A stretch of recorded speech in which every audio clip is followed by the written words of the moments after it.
Hi dears, welcome back to Foodie Star Malayalam. ഇന്ന് ഞാൻ വന്നിട്ടുള്ളത് ബീഫ് മക്രോണിയുടെ റെസിപ്പിയുമായിട്ടാണ്. അതിനു മുമ്പ് എൻ്റെ ഈ ചാനൽ സബ്സ്ക്രൈബ് ചെയ്യാത്ത കൂട്ടുകാരാരെങ്കിലും ഒന്നുണ്ടെങ്കിൽ ഒന്ന് സബ്സ്ക്രൈബ് ചെയ്ത് കൂടെയുള്ള ബെൽ ഐക്കൺ കൂടി ഒന്ന് ക്ലിക്ക് ചെയ്താൽ ഞാൻ അയക്കുന്ന എല്ലാ വീഡിയോകളും നിങ്ങൾക്ക് നോട്ടിഫിക്കേഷനായി ലഭിക്കുന്നതാണ്. അപ്പോൾ നമുക്ക് വീഡിയോയിലേക്ക് കടക്കാം. മക്രോണി ഉണ്ടാക്കാനായിട്ട് ആദ്യം നമുക്കൊരു പാത്രത്തിൽ വെള്ളം വെച്ച് തിളച്ചതിന് ശേഷം അതിലേക്ക് ഉപ്പിട്ട് കൊടുക്കാം. ശേഷം 1/4 ടീസ്പൂൺ മഞ്ഞൾപ്പൊടി,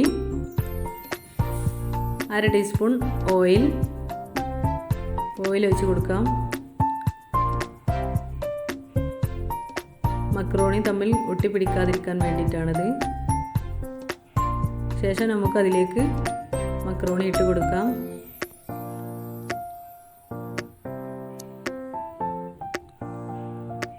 ഇട്ടതിന് ശേഷം നന്നായിട്ടൊന്ന് ഇളക്കുകയും ചെയ്യണം. കട്ട പിടിക്കാൻ സാധ്യതയുണ്ട്. നല്ലവണ്ണം വേവിച്ചെടുത്തതിന് ശേഷം നമുക്കതൊന്ന് ഊറ്റിയെടുക്കാം.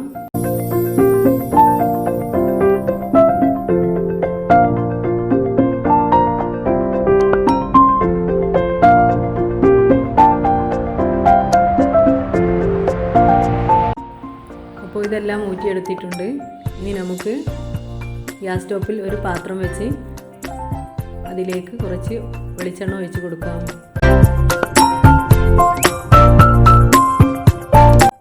പിന്നെ അതിലേക്ക് കടുകിട്ട് കൊടുക്കാം. പിന്നെ ഒരു പച്ചമുളക്,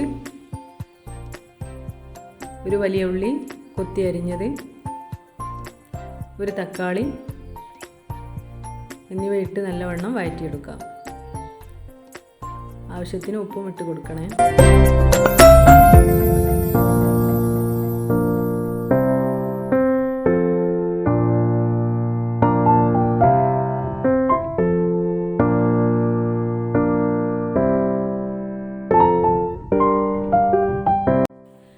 പിന്നെ ഇതിലേക്ക് കുറച്ച് കറിവേപ്പിലയും മല്ലിയിലയും ഇട്ട് കൊടുക്കാം.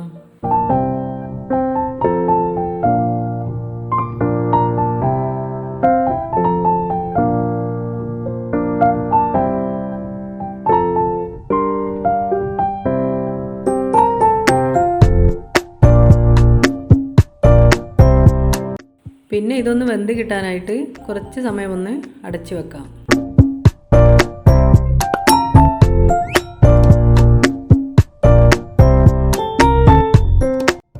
പിന്നെ നമുക്ക് ഇതിലേക്ക്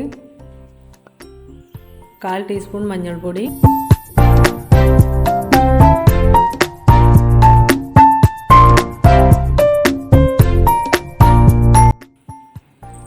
1/2 ടീസ്പൂൺ മുളക് പൊടി,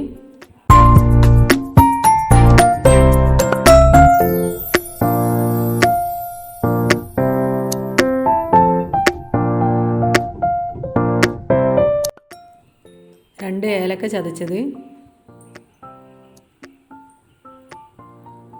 എന്നിവ എല്ലാം ഇട്ട് നല്ലവണ്ണം ഒന്ന് വഴറ്റിയെടുക്കണം. പിന്നെ നമുക്ക് ഇതിലേക്ക് വേണ്ടത് ബീഫാണ്. ബീഫ് നല്ലവണ്ണം വരട്ടിയെടുത്തതാണിത്.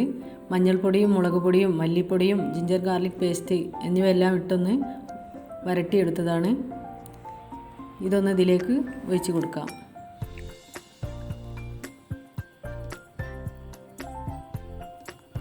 നിങ്ങൾക്ക് വേണമെങ്കിൽ മുളക് പൊടിക്ക് പകരം ഇതിലേക്ക് കുരുമുളക് പൊടി ആഡ് ചെയ്യാവുന്നതാണ്. എരിവെല്ലാം നിങ്ങളുടെ ആവശ്യത്തിനനുസരിച്ചാണ് ഇട്ട് കൊടുക്കേണ്ടത്. പിന്നെ ഇതിലേക്ക് നമുക്ക് വേവിച്ച് വെച്ച മക്രോണി ഒന്നിട്ട് നല്ലവണ്ണം ഒന്ന് ഇളക്കി യോജിപ്പിച്ചെടുക്കണം.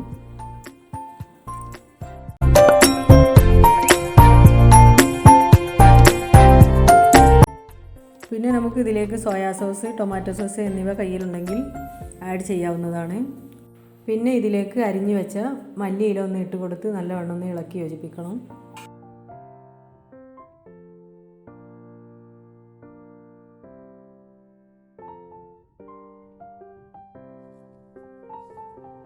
ഇനി നമുക്ക് ഫ്ലെയിം ഓഫ് ചെയ്യാം. അപ്പോൾ നമ്മുടെ ബീഫ് മക്രോണി ഇവിടെ റെഡി ആയി വന്നിട്ടുണ്ട്. അപ്പോൾ നിങ്ങൾക്ക് ഇഷ്ടപ്പെട്ടാൽ ലൈക്ക് ചെയ്യാനും ഷെയർ ചെയ്യാനും സബ്സ്ക്രൈബ് ചെയ്യാൻ മറക്കല്ലേ. അപ്പോൾ അടുത്ത നല്ലൊരു വീഡിയോയുമായി വീണ്ടും കാണാം. Thanks for watching video.